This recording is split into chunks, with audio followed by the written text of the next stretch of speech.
எல்லா விதத்திலும் அனுகூலத்தை அதிகமாக பெறக்கூடிய ராசி மேஷ ராசிக்காரர்கள்.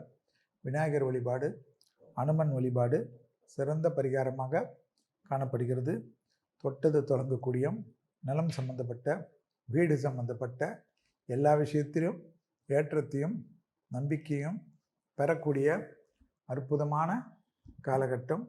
இழுபறியாக இருந்த நிலைமை படிப்படியாக மாறுவது அனுகூலமான சூழ்நிலையை பெற்றுத்தரும். யோக பலத்தை அதிகமாக பெறக்கூடிய மேஷராசிக்காரர்கள் நலம், வீடு, முதலீடுகள் கவலை இல்லாமல் கண்டிப்பாக கார்த்திகை முடிவதற்குள்ளாக ஒரு நல்ல விஷயங்கள் நடைபெறக்கூடிய அமைப்பு, நிதானத்துடன் இருக்கக்கூடிய அமைப்பு பெரிய வெற்றிகளையும் பெரிய சந்தோஷத்தையும் பெரிய அனுகூலத்தையும் நிச்சயமாக பெறுவது ஆச்சரியத்தக்க முன்னேற்றத்தை ஏற்படுத்தி கொடுக்கும்.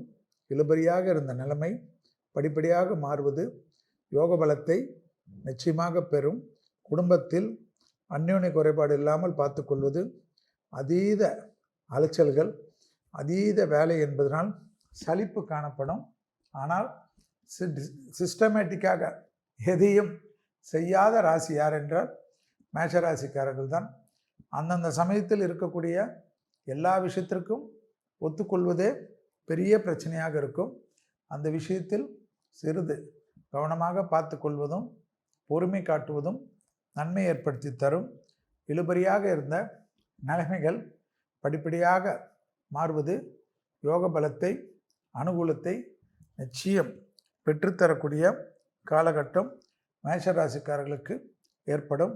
உத்தியோகம், தொழில், வியாபாரம், படிப்பு எல்லா விஷயத்திலும் யாரிடத்திலும் தர்க்கங்கள் இல்லாமல் இருப்பது நன்மை ஏற்படுத்தி தரும். வேலையாட்கள் விஷயத்தில் கூட சரி, எல்லாரிடத்திலும் விட்டு கொடுத்தல், நீங்களாக இருப்பது அனுகூலமான சூழ்நிலை என்பதையும் மேஷம் ஞாபகத்தில் வைத்து கொள்ள வேண்டும். தேகாரைக்கும் ஆஸ்யூஷுவலாக வயிறு, நரம்பு சம்பந்தப்பட்ட தூக்கமின்மையால் நரம்பு சம்பந்தப்பட்ட உபத்திரம் காணப்படும்.